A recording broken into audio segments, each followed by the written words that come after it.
warahmatullahi wabarakatuh. Selamat siang anak-anak. Hari ini bertemu lagi ya dengan Ibu yang akan belajar tentang pelajaran IPS. Nah, apa kabar kalian hari ini? Semoga kalian tetap diberikan kesehatan, keselamatan, kebahagiaan, dan juga semangat dalam menuntut ilmu walaupun masih pembelajaran daring. Sebelum memulai pembelajaran pada hari ini, alangkah baiknya kita berdoa terlebih dahulu. Berdoa dimulai. Selesai. Nah, tujuan yang akan kita capai pada pembelajaran hari ini yaitu ada 3. Yang pertama, untuk mengetahui pengertian lembaga sosial. Yang kedua, untuk mengetahui fungsi dari lembaga sosial. Dan yang ketiga atau yang terakhir, untuk mengetahui jenis-jenis lembaga sosial. Mungkin dari kalian ada yang sudah tahu atau bahkan belum tahu tentang lembaga sosial atau hal yang berkaitan dengan lembaga sosial. Nah, untuk yang belum tahu, simak dan perhatikan penjelasan Ibu yang nantinya kalian akan tahu apa itu lembaga sosial. Dan juga untuk yang sudah tahu, tetap perhatikan ya, karena nantinya akan menambah pengetahuan dan wawasan kalian tentang lembaga sosial. Materi yang pertama yang akan kita bahas yaitu tentang pengertian lembaga sosial. Berdasarkan pengertian sosiologis, lembaga digambarkan sebagai suatu organ yang berfungsi dalam kehidupan bermasyarakat. Adapun pengertian lain dari lembaga sosial adalah keseluruhan norma yang terbentuk berdasarkan fungsi dan tujuan tertentu dalam masyarakat. Lembaga sosial ini memiliki pengertian lain atau dapat dikatakan sebagai himpunan atau keseluruhan dari norma-norma yang saling berhubungan untuk memenuhi kebutuhan pokok manusia. Terbentuknya lembaga sosial ini berawal atau bermula dari adanya kebutuhan akan ketentraman, keteraturan dalam kehidupan bermasyarakat atau dalam kehidupan kita sehari-hari. Dapat dikatakan juga bahwa lembaga sosial ini berawal atau bermula dari kita, baik ibu, kalian, orang tua kalian, maupun masyarakat yang luas yang dianggap sebagai makhluk sosial. Artinya, kita tidak mungkin untuk hidup sendiri. Kita saling membutuhkan, baik itu untuk saling tolong-menolong, berkomunikasi, dan berinteraksi, maupun yang lainnya. Materi yang kedua yang akan kita bahas yaitu fungsi dari lembaga sosial. Dalam kehidupan masyarakat Indonesia yang heterogen, terdapat berbagai jenis lembaga sosial, di mana antara yang satu dengan yang lainnya salinglah berhubungan dan juga saling melengkapi untuk memenuhi kebutuhan masyarakatnya. Seperti yang Ibu jelaskan tadi, dalam pengertian lembaga sosial, bahwa lembaga sosial ini terbentuk karena berawal dari adanya kebutuhan akan ketentraman, keteraturan dalam kehidupan bermasyarakat. Sehingga lembaga sosial ini memiliki 3 fungsi yang sangat penting untuk kehidupan sehari-hari kita. Nah, fungsi yang pertama yaitu memberikan pedoman kepada anggota-anggotanya. Contohnya seperti mengajarkan bagaimana caranya kita harus bersikap dan berperilaku dalam menghadapi masalah atau mengatasi masalah sosial yang ada di kehidupan kita atau masalah yang ada di lingkungan sekitar kita. Fungsi yang kedua yaitu menjaga keutuhan masyarakat yang bersangkutan. Artinya, lembaga sosial ini berfungsi untuk menghimpun atau mempersatukan masyarakat sehingga tercipta suatu integrasi atau kesatuan dalam kehidupan bersama. Nah, fungsi yang terakhir atau fungsi yang ketiga yaitu memberikan pedoman kepada masyarakat untuk mengadakan sistem pengendalian sosial atau sistem kontrol sosial. Artinya, lembaga sosial ini berfungsi sebagai pengawasan terhadap perilaku masyarakat dalam kehidupan sehari-hari. Sampai sini masih bisa dipahami?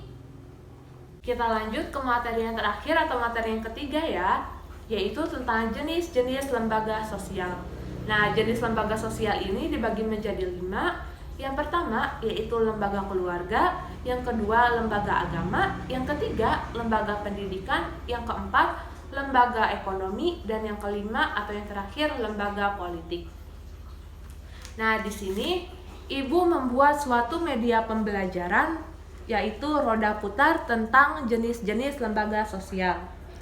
Nah, bisa kalian lihat ya di sini lembaga keluarga atau yang pertama yaitu ada lembaga keluarga.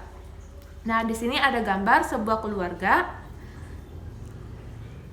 di mana keluarga ini merupakan unit sosial terkecil dalam masyarakat yang terdiri dari ayah, ibu, maupun anak. Keluarga juga berperan dalam membina dan membimbing anggota-anggotanya untuk beradaptasi dengan lingkungan fisik maupun lingkungan budaya di mana ia berada. Apabila semua anggotanya sudah mampu untuk beradaptasi dengan lingkungan di mana tempat ia tinggal, maka kehidupan masyarakat akan tercipta menjadi kehidupan yang tenang, aman, dan tentram. Nah, kita putar. Yang kedua yaitu ada lembaga agama. Agama ini merupakan suatu lembaga atau institusi yang penting dalam mengatur kehidupan rohani kita. Nah, contoh dari lembaga agama yaitu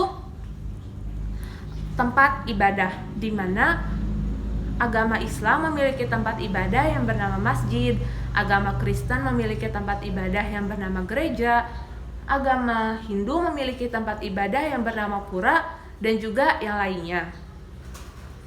Kita lanjut atau putar ke lembaga selanjutnya yaitu lembaga pendidikan.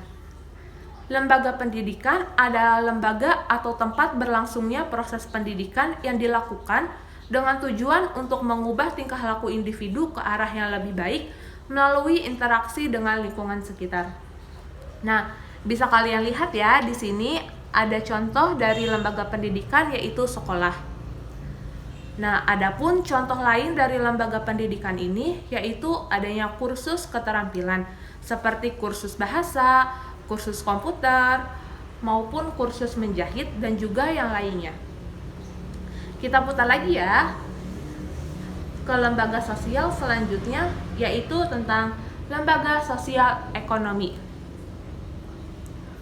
Lembaga sosial ekonomi ini menjadi bagian dari lembaga sosial yang mengatur tata hubungan antar manusia dalam pemenuhan kebutuhan hidup sehari-hari. Contohnya di sini yaitu bank. Nah, contoh lainnya yaitu seperti pasar. Yang terakhir atau jenis lembaga sosial yang terakhir atau yang kelima yaitu tentang lembaga politik. Lembaga politik merupakan suatu lembaga yang mengatur pelaksanaan dan wewenang yang menyangkut kepentingan masyarakat agar tercipta suatu keteraturan dan tata tertib dalam kehidupan bermasyarakat. Nah, contohnya di sini yaitu MPR dan DPR. Nah, sekian penjelasan materi dari Ibu, dapat dipahami ya semuanya. Pelajaran atau pembahasan yang telah Ibu sampaikan sudah bisa dipahami ya oleh kalian semua.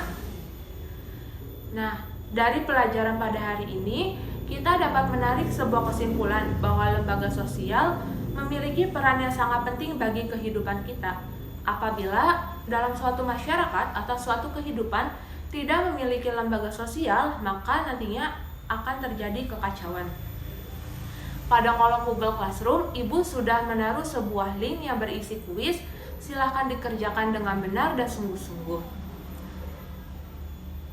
Nah, pelajaran pada hari ini telah selesai. Alangkah baiknya kita mengucapkan hamdalah bersama-sama terlebih dahulu. Alhamdulillahirabbil alamin. Tetap semangat dalam menuntut ilmu. Kurangnya mohon maaf. Semoga pelajaran hari ini bermanfaat. Sekian pelajaran dari Ibu. Kurangnya mohon maaf. Wabillahi taufiq wal hidayah. Wassalamualaikum warahmatullahi wabarakatuh. 넌 내 곁에 있어주면 돼 지금처럼만